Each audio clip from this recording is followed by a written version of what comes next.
So we're going to turn now to our last, but by no means the least, presentation and facilitation. Our next speaker is Pier Penic. Pier is a museum program curator, editor, and education specialist. Currently, she is the K-12 education specialist for the Smithsonian Institute National Museum of African Art. Pier has over 22 years of experience as an educator, reading specialist, and a program director for the Fairfax County Public Library in Virginia. She's also the founder and director of Culture at Home, an academic and support group for African-American homeschooling families.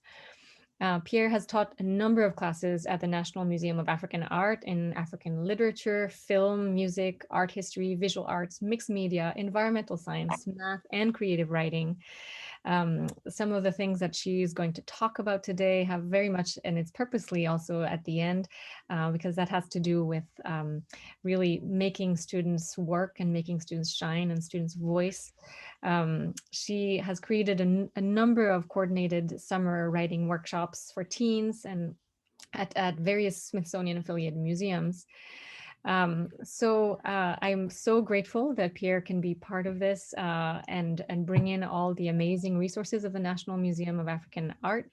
And we look forward to hearing about what you do with student voices and analysis.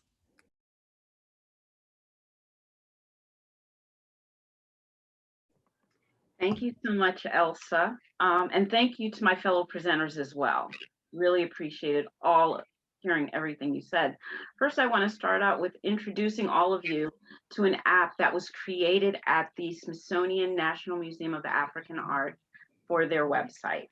And I just want to make sure that I'm going to stop sharing because I want to make sure that when I share it, I want to make sure that I share the sound as well.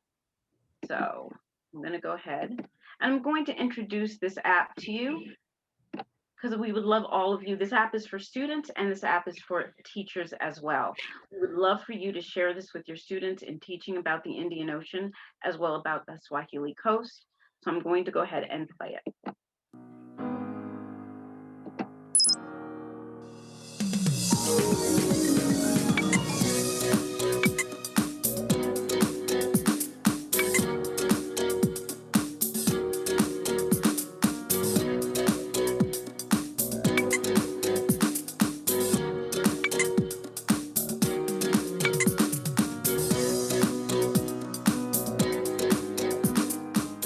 How are you? Uhali gani? كيف حالك؟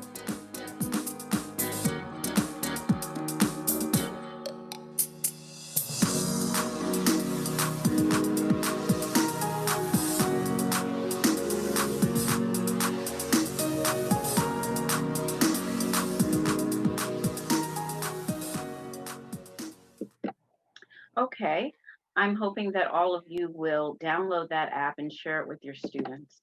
This is the website, africa.si.edu. And so I'm sharing this with you because when you pull up the website, this is what you'll see. I want to direct you to the exhibits right here. And so when you click on exhibits, you're going to scroll down to our many current exhibits. But if you scroll all the way down to the very bottom, you'll see that we have an exhibit called Early Photography in the Indian Ocean, Sailors and Daughters. Now, one of the things that I want to talk to you about before I talk about the poetry that my students have written is what do I do to help inspire my students to write the best poetry and the best type of writing that they can use based on the Indian Ocean? Well, to be honest with you, I give them a lot of websites, I give them a lot of books, I give them a lot of paperwork, I send them to the library, but we look at a lot of art. So what I want to do today is focus on portraiture in the classroom and how you can actually use our website, use the photographs on our website to teach in the classroom and to present to your students. I'm only going to focus on two parts of the exhibit because this is a pretty big exhibit. But I'm going to start with Swahili Coast Daughters.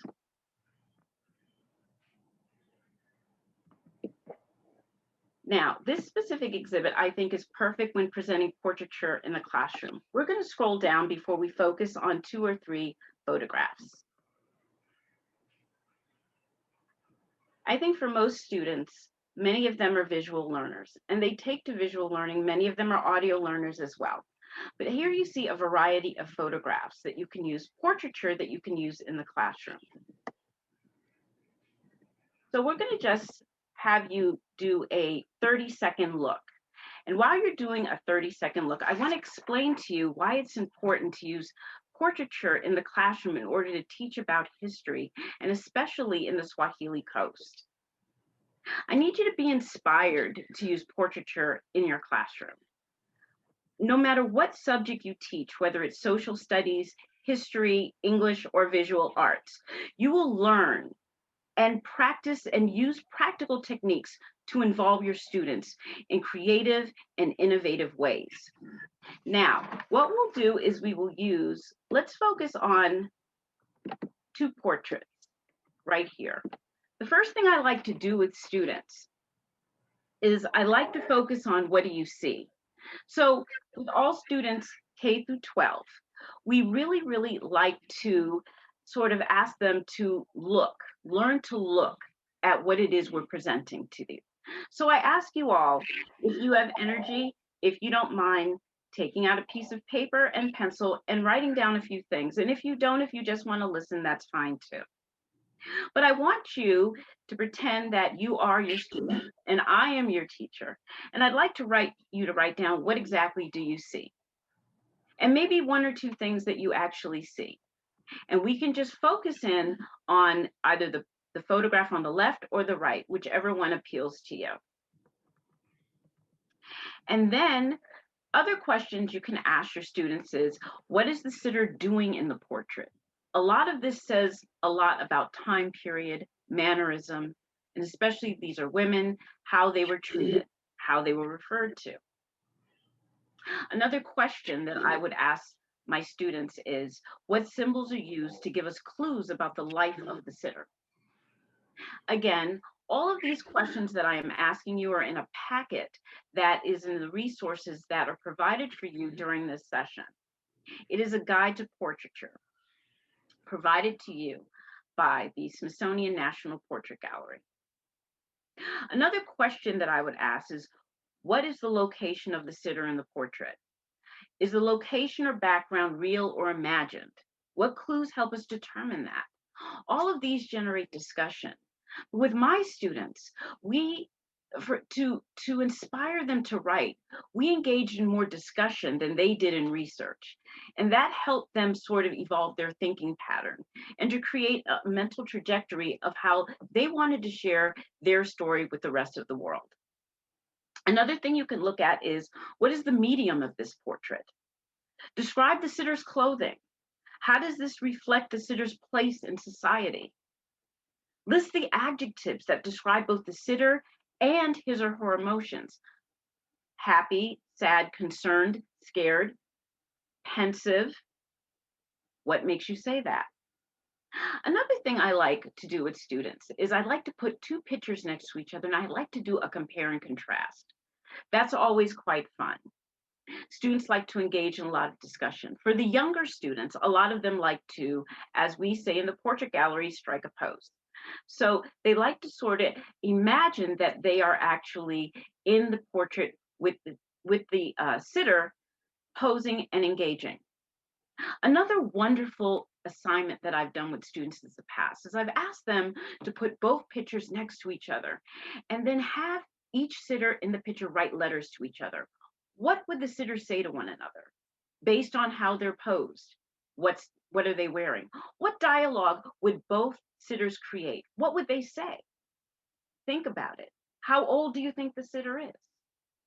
Maybe I've done this with 3rd and 4th graders, that you could be a pen pal to a sitter in a time in the past. What type of questions would you say, and what would you say about where you are and what your situation is? So these, there are many things and ways that you can look at portraiture and you can use them in the classroom, but also engage discussion. You can name ask your students to name 3 things that they can think about. So I want to scroll down to some other portraits that you may think about using in the classroom to think about time period. Think about who the photographer was. A lot of times my students are like, who is the photographer? You know, what are the similarities between these portraits and maybe something that someone has written about these people in history and in time? Well, let's compare what was written about the person to what we see.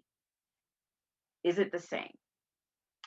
Name 3 things about the sitters in these portraits that you would think about, that you would infer about the sitter, about the past time period. What personal qualities do you attribute to the sitter based on the portrait? What type of a person do you think it was? Do you think the person had riches, well-being, influence? What type of position, what type of work did the sitter do? Where was the portrait created? These are questions that, as an instructor, you know, these are questions that your students may ask. So the beauty of this specific exhibit that we have online is it brings about opportunities for so much discussion and then so much further research. After I presented these pictures to many of my students, I didn't have to ask them to do research. They did it without me asking. They started doing research. They started going on websites. They went to the libraries, and they went to many different libraries, including one of them went to the Library of Congress to do even more research. As we all know about photography, it's a window, but it's also a mirror. And so with students, we can look at that dynamic. Is this a mirror or is this a window? And if this is a window, what questions do you ask? If this is a mirror, how are you empathizing with the situation that you're looking at? What is going on? Self-identification. What do you see? And what do you see in yourselves? And in that way, is there a voice? Is there something that you want to communicate to me, to your fellow classmates? Are you discovering something that you don't think that I see? And many times I tell my students, please tell me something that I don't see. Please tell me something that I haven't discussed with you. So one of the things I tell my students is, with comparing and contrasting and jumping into the portrait, take a moment to think about what you're looking at, what you really want to focus on and compare and contrast. I had a student one time who was very interested in going into fashion when she went on to college, and she was fascinated with the designs and how she would take some of these designs and use them in some of her fashion and her graphic designs. So I just wanted people to take a look at that. That is on our website, and that is on the current exhibit, Sailors and Daughters. And it's under Swahili Coast Daughters. I also wanted to scroll down quickly to Indian Ocean portraits. These are also portraits that you can use to compare and contrast the sitter based on emotions, based on where they're at. And it's a very good muse. A lot of it is about empathy, and a lot of my students draw on empathy. Yes, I've discussed a lot with my students about the trade goods, the trade routes, the transport technologies. We've talked a lot about this, but in looking at the art and the trade, one of the things we had the opportunity to look at is a little bit more. A lot of my students want to focus on what lies beneath the ocean instead of what we see.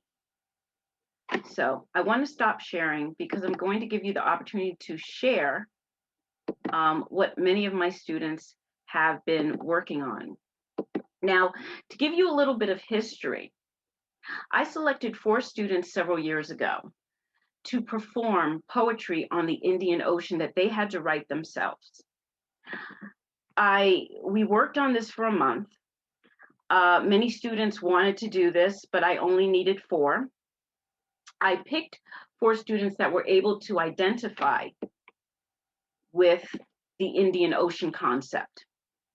And so with these students, we toured the museum, we looked at artwork, we looked at photography, we looked at a lot of different aspects, what the Indian Ocean represent. But what happened was many of the students became more engaged on what lied beneath the ocean instead of whatever all of us saw. The teens that I selected, the 4 teens, became really involved with what we didn't see and what we didn't know. So many of them created a voice and many of them created dialogue. What I am going to show you is some of the best poetry, and the poetry that was performed at our museum 6 years ago on the Indian Ocean.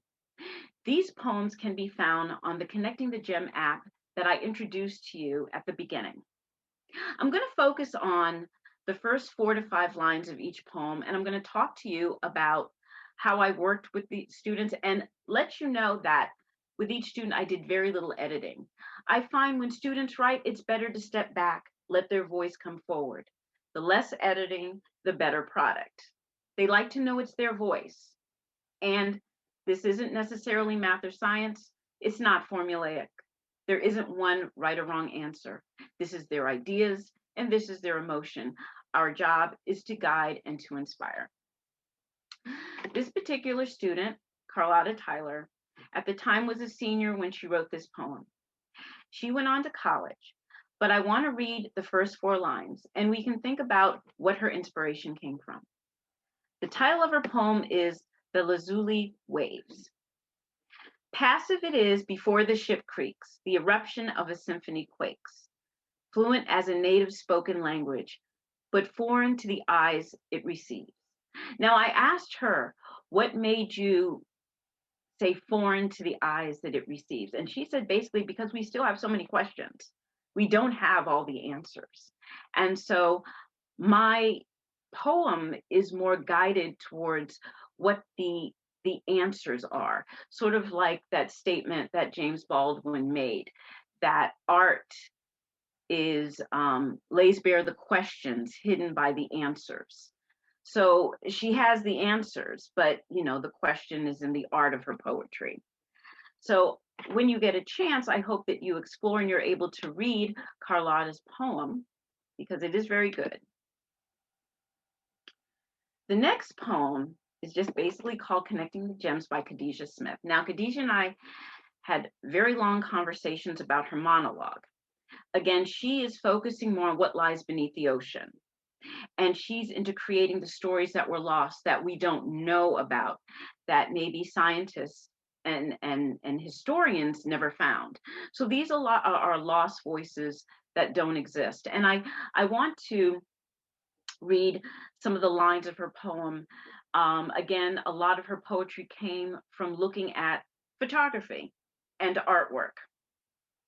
Sighing once more the wave, extending her fingertips caressed the soles of my feet, gently lapping at their edges and upon her soft retreat to her majestic abode.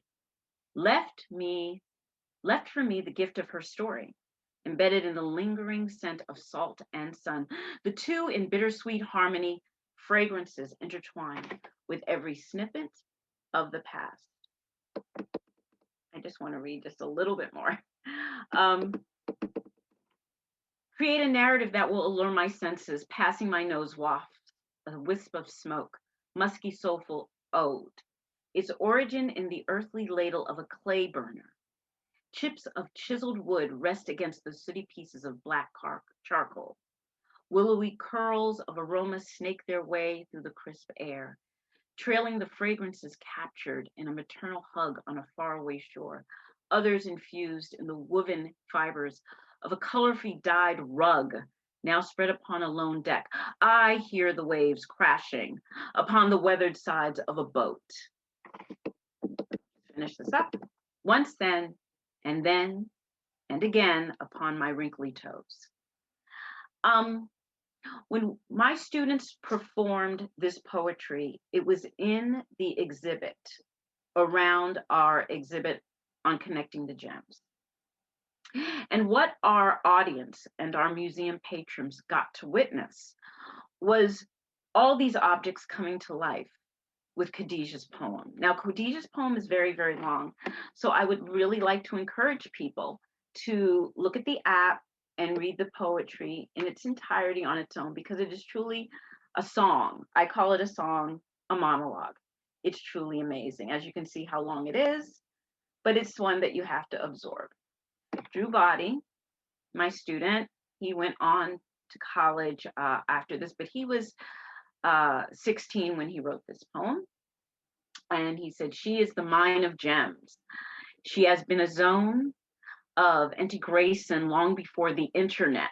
I thought that was pretty catchy. And he tends to, when he writes, he likes to catch a person's attention in the first line. From the Arabian Peninsula to an African coast, the mother boasts her vivid diversity, connecting her cultures unconsciously. The curvy hips of the mother wave bring her people closer to her bosom as she nestles them closer, stranded. To be frank, her ocean was all the mother could see on both sides, like channel. Now what's interesting is, and first I want to say, most of my presenters were juniors and seniors in high school.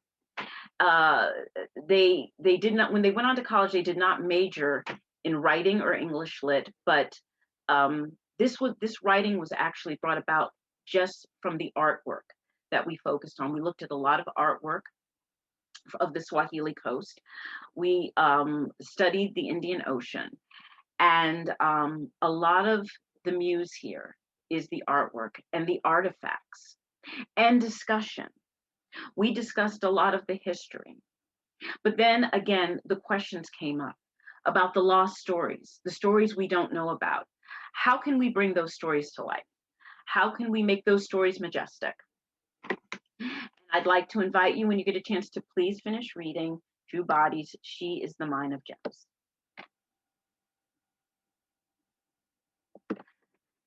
Salia Akil wrote Dear Humans, and this was sort of a letter, prose to poetry, but her letter was very more of like a journalistic entry, and I liked it, and I said definitely keep it and expand on it.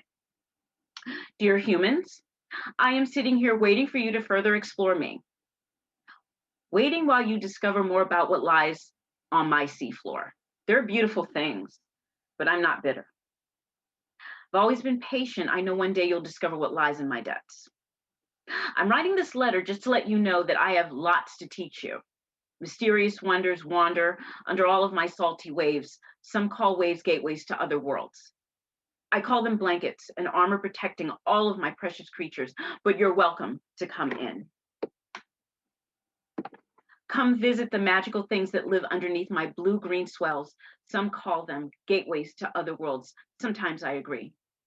Sometimes I wish your enhancement and technological advancement would move faster, so it could be seen and known. But then I remind myself how my mother, the sky, taught me to believe long suffering, and I sit and wait calmly. But just so you know, I swore to my schools that they'd be in the paper, promised to pods of whales, that they would be remembered, and even guaranteed bottom feeders, that they would one day be seen and understood. And people, I know you've seen many amazing things, but I assure you, you haven't seen all. Secrets live beyond these coral walls, but shh, don't tell anyone. We don't want to scare. We don't want to scare. Let me just roll this down. Sorry. We don't want to scare them away, but if you ask, I'll tell you what the hidden ones have to say. Just to let you know, all of my presenters did a magnificent job. And not, again, many students were not able to present. It was hard to narrow this down to 4. But I'm hoping that all teachers will present these poems to their students and discuss these poems alongside art, a lot of the art images that I've shown, and sort of foster some discussions that need definitely to be explored. I'd like actually to welcome now everyone to, with everything we've learned, to take a couple of minutes to write down 1 or 2 lines of a poem that basically talks about what the Indian Ocean means to you, what the Indian Ocean really means. If you could take the time to write down 1 or 2 lines, I would really love for you to share. If you would like to unmute yourself and share, that's fine. But if you would like to share in the chat room, that would be great too. Because we really want, if the teachers are inspired, then the students are definitely even more inspired. And a lot of my students could see how excited I was about the project, and they definitely fed on my energies. So I'd like to give you all a time to get analytical about connecting art and what we've learned with poetry and ideas. So I'll give everyone a couple minutes to write, and then please feel free to just unmute yourself and share, or again, the chat. Hi. So just the first 2 lines that came to mind to me is, I dream of the Indian Ocean because it calls me home. And that was just kind of the first thing that just popped in my head, just from just listening to the whole, just everything today, and the fact that, you know, a lot of people are celebrating Black History Month.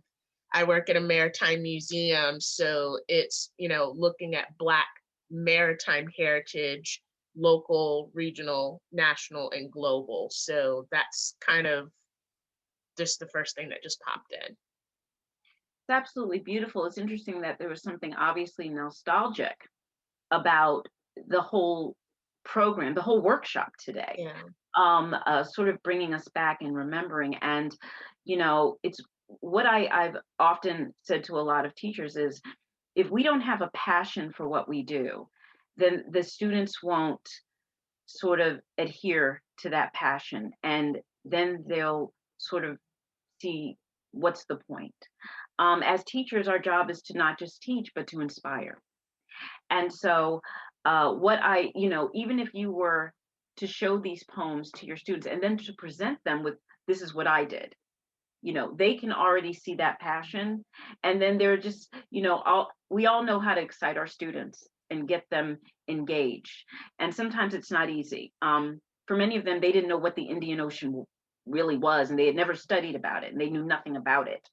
But my job was to not only teach them about it, but get them inspired to write about it, to look within themselves. We start with self-identity, which is what you did. So thank you for sharing. That was great. Thank you. You're welcome.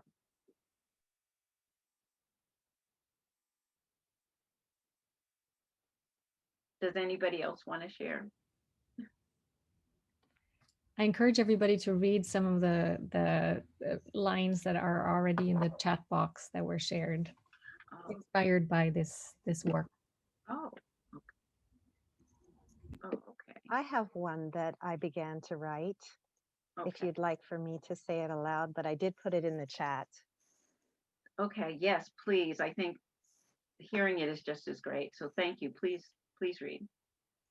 So I wrote, Harif, in a tri-sidereal moon span, the thirsty Baswalia are nursed by the engorged winds of Gujarat.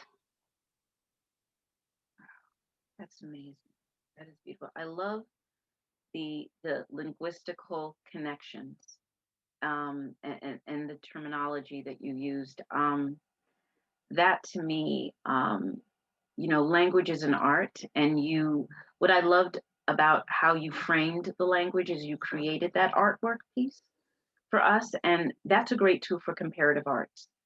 When referring what you just wrote to one of the photographs that I showed you, or even one of the pieces of art or artifacts we talked about, language is art, but it can also be compared to other art forms. So I love that. That's beautiful. I mean, my goodness. I mean, I'm just saying, like, if you read this to your students and they see, of course, what the instructor is passionate about or how the instructor sees it, you're giving them your eyes and your mind. And in that way, that helps them identify and inspire. And students are a little competitive sometimes with spoken word. So that's always fun too. But thank you so much for sharing. I'll go quickly. I'm Belly Bagman outside of Philadelphia. I teach upper school social studies, proposing new courses, African American studies, and a modern Africa course. This is a poem that I wrote a few days ago about using water as a metaphor for talking about race and talking about issues surrounding race. And this whole seminar brings me back to the conversation of why is this history not being taught in our classrooms? Here's the poem. Wade in the water, children, wade in the water. Have your thirst quenched. Stay calm as you cross. Your composure will help. If you need to panic, just call out and we'll throw you a life vest. Maybe we won't. Just keep swimming, just keep swimming. Surf's up. Talking about race can be hard, but understand race comes in different shapes and different sizes, like gas, water, or liquid. There are no gills or oxygen tanks, so hold your breath. Wade in the water, children. That is amazing. I'm going to have to share with you another poem that groups of students I know with the DCU's Poetry Slam team did on water that connects with that. What I love about that, and I hope your students connected with it and identified with it and loved it too, is that poetry is such a wonderful way to create a safe space for conversation, and it's uninhibiting and it's welcoming, and I think that's what poetry does. And I know obviously your poem can create that safe space that our students and our teachers need to build up conversation about the past and the present, and as well as questions people have about the future. That's why this is so important to include in your curriculum. And I do hope that you, Mr. Bagman, that you are able to share some of the poetry with your students and they can discuss it, and maybe even create their own. I think that would be great. You bet. And thank you for all of that information. I've been siphoning as we've been going along. Oh, great. Thank you so much. Well, we are definitely, I have to check with Elsa. I think we are out of time. For those of you who were not able to share, please feel free to share in the chat any lines you have. And please bring the app to your classroom. Please share the app with your students, but most important, the poetry with your students. Many of these students right now that I've shown you, they're 22 and 23 years old. No, I take that back. They're more 24, 25 years old. But at the time, they were all headed to some of the top colleges, and they've all done amazing things. But they haven't forgotten me and the opportunity to perform at the museum. So I want to thank you so much for allowing me to present today. Thank you. Pierre, thank you so much. I am incredibly grateful to you and to all of the other presenters for sharing so many amazing resources. I think this last session in particular speaks to the fact that we are living in an era of total anesthetized education, which includes standardized testing, which is a continuation of an incredibly Eurocentric, dry curriculum. And this is a fully counter narrative, which we need to lean in to engage with, celebrate, and use as a way to resist the kinds of policies that are in our curriculum right now. So thank you, Pierre, thank you, Susan, thank you, Kristen, thank you, Chap as well, who couldn't stay with us for the morning. I am greatly appreciative to all of you participants to have come and spent several hours. I know we did go over time, but I hope that you find that it was worth it. We